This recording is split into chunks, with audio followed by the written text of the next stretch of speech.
Black Thoughts Over Coffee is a thought-provoking podcast created to motivate listeners to examine themselves and challenge their perspectives on life. It was once said that an unexamined life is not worth living. So it is my hope that as you listen, you will be inspired to consistently evaluate your thoughts, goals, and ideas to ensure that you continue to grow in purpose and become the greatest version of you. I am your host, Lornell Senegal. Thanks for listening. Let's get to it.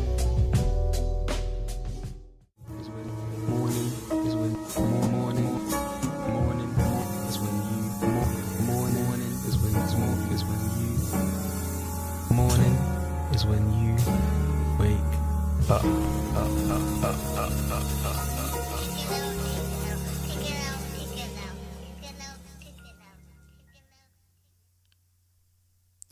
Originally, my plans for this episode were headed in a totally different direction.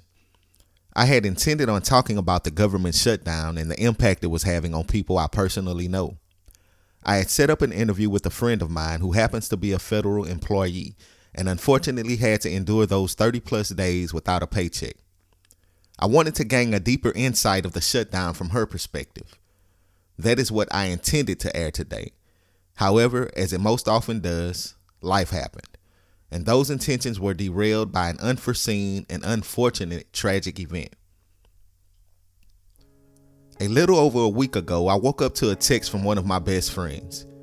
He told me in that message that another very close friend, you can even say brother of ours, had suddenly and unexpectedly lost his mother.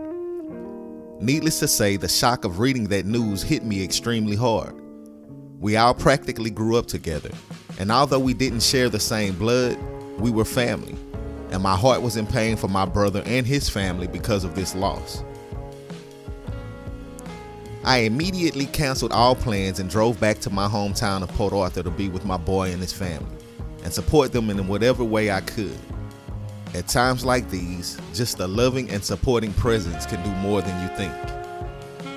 When I got back to Houston, I still intended on recording the episode about the shutdown, but honestly, emotionally, I was drained. The news of my friend's mother was heavy, and it stirred up some emotions about my grandmother, who I recently lost to cancer only a few months ago. I really wasn't in the right headspace to deal with the podcast, so I pushed it to the back burner and pushed my way through the week.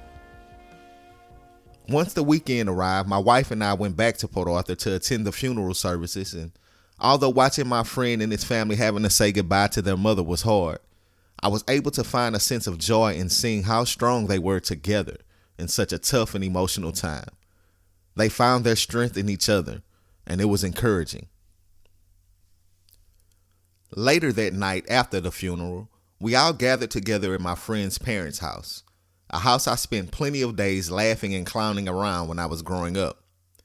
As we sat gathered around the domino table in the garage, the joy and peace I felt as we clowned each other, talked about old times, high school football games, marriage, kids, and life in general was something I haven't felt in quite a long time.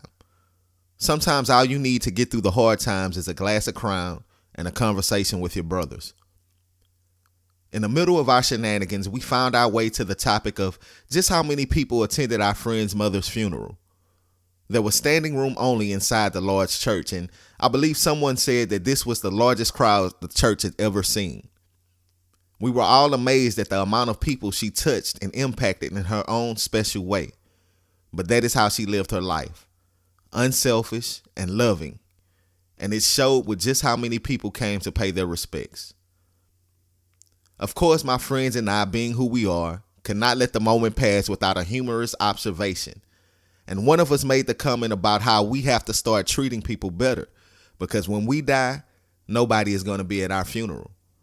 We won't even have enough pallbearers to carry the casket.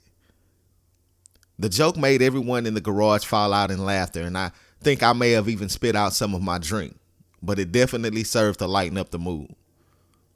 However, after the laughter, I really began to think about the hidden truth in the joke and the life lesson buried within it. I asked myself, who would be at my funeral when I die? See, a funeral is more than just a final goodbye and a recognition of death. A funeral is a reflection of the life we lived and the impact we had on earth while we were alive. What was meant as a joke made me realize that I have to be more intentional about not being so focused on success and achievements that I lose focus on what's important in this life, and that is impact. Our lives on this earth were not created to live in selfishness and isolation. We were placed here to connect with others, to encourage others, to love and help others, to impact the lives of others through whatever gifts, skills, and talents God has given us. It's perfectly okay to pursue dreams and passions. It's perfectly fine to chase after achievements and strive to live the best life you can live. However, the underlying factor in everything we pursue and all that we do should be how it will help us to have a greater impact on people. So the next time you find yourself isolated in life, caught up in your own life chasing selfish motives, or just not treating others in the way that you should, ask yourself this: who's going to be at your funeral? Thanks for listening. Stay blessed.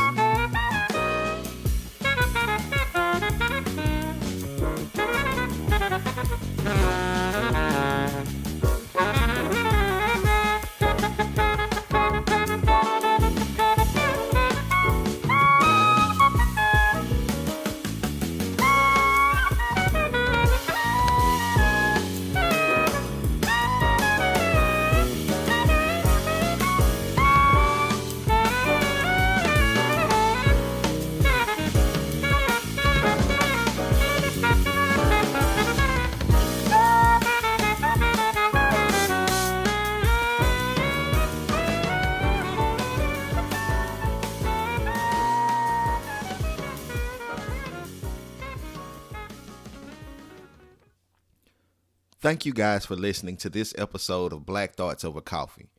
If you enjoyed what you heard, please subscribe and share. Also, if you have some time on your hands and like to read, check out my blog at blackcoffee.net. There you can find some inspirational reads, quotes, and photos. You can also message me there to let me know what you thought about the episode or comment on the type of content you would love to hear in future episodes. Again, that's blackcoffee.net. BLAQ coffee.net. Thanks again. I'll catch you on the flip side.